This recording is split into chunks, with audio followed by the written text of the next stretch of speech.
Hey Chiefs Kingdom, this one was a no-brainer, it's just been confirmed. I'll tell you everything that went on behind the scenes, but if you want to stay up to date with this and other news, click the like button and subscribe to the channel. Without further ado, let's get straight to the news. Today, we have an intriguing signing to discuss, one that could bring some more speed and depth to the roster. Let's break it down together. The Kansas City Chiefs have officially signed former New England Patriots wide receiver Tyquan Thornton to their practice squad. Yes, you heard that right, Thornton, a 2022 second-round pick, is now part of Chiefs Kingdom. According to reports, nearly a dozen teams were interested in bringing him on board, but Thornton ultimately chose Kansas City, and who can blame him? The chance to work with Patrick Mahomes and join the reigning Super Bowl champions is an opportunity few players could pass up. Thornton's career in New England hasn't exactly panned out the way the Patriots had hoped. In 3 seasons, he has appeared in 28 games, starting 13 of them. This season, he has played in just 6 games and recorded 4 receptions for 47 yards. While those numbers don't jump off the page, there's still plenty of untapped potential in the 6'2" speedster. His incredible 4.28-second 40-yard dash time at the 2022 NFL Combine got scouts excited, and now he has a chance to showcase that talent in Kansas City. So why bring in Thornton now?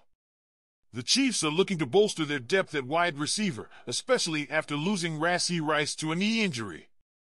Thornton will start on the practice squad, where he'll have time to learn Andy Reid's playbook and adjust to the Chiefs' offensive system. But don't be surprised if he earns a spot on the 53-man roster later this season. With his speed and ability to stretch the field, Thornton could become a valuable asset for this offense.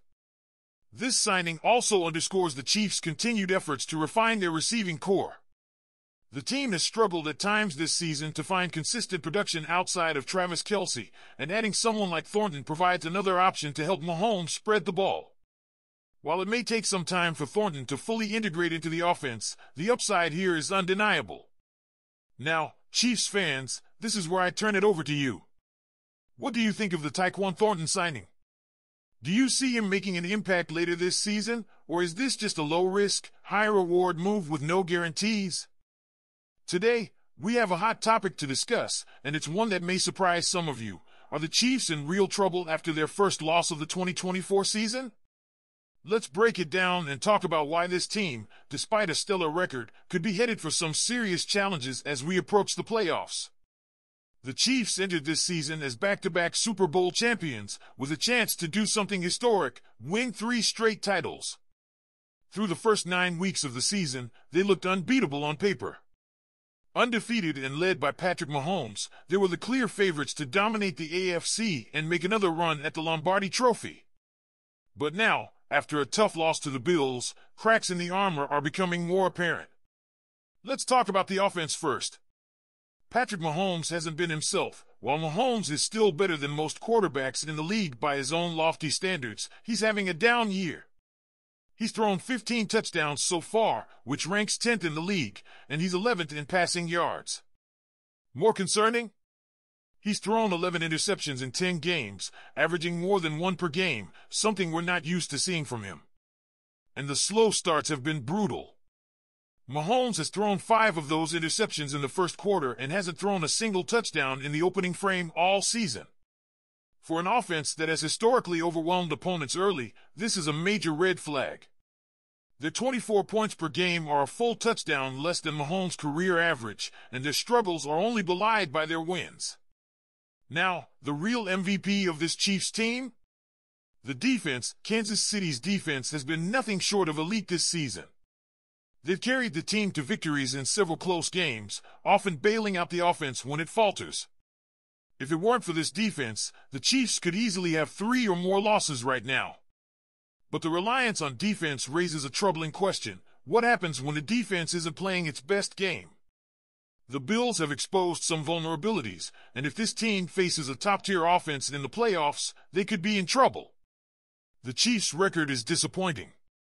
Of their 9 wins, only 2 have been by more than 1 point. Many of their victories have come down to a few key plays or penalties that went their way. In the postseason, where margins are so tight, relying on luck and a stellar defense may not be enough to secure another title. Looking ahead, the Chiefs need to secure the #1 seed to improve their Super Bowl chances. They'll face some tough opponents in the coming weeks, and how they respond to this first loss will tell us a lot about their postseason prospects. The Bills have shown the NFL that this Chiefs team isn't as invincible as their record suggests.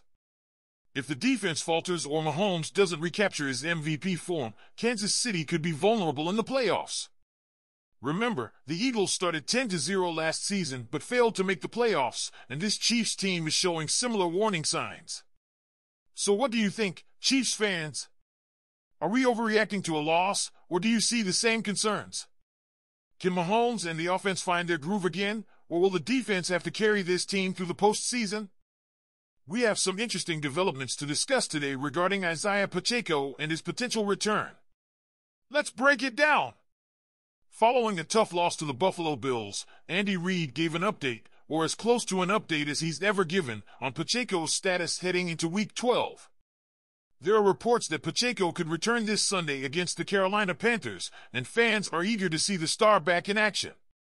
When asked about Pacheco's availability, Reid was brief and vague, saying, *, we'll have to see as the week goes on.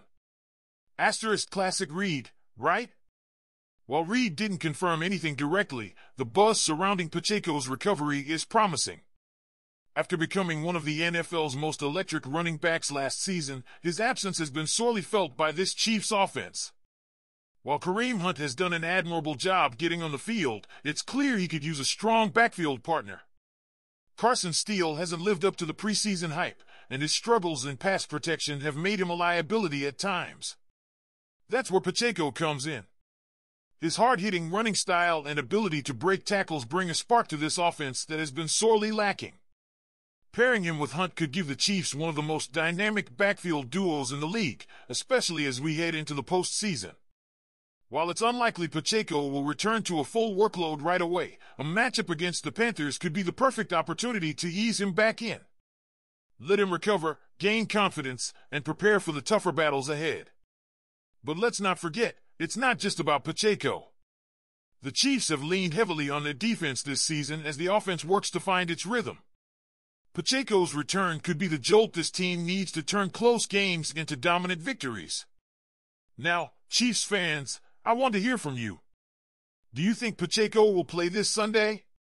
And what impact do you see him having down the stretch as we head toward another Super Bowl run? Let me know what you think in the comments below.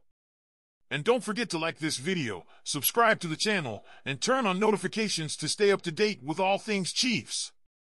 Thanks for watching, and let's keep the faith going as we head into Week 12. Go Chiefs!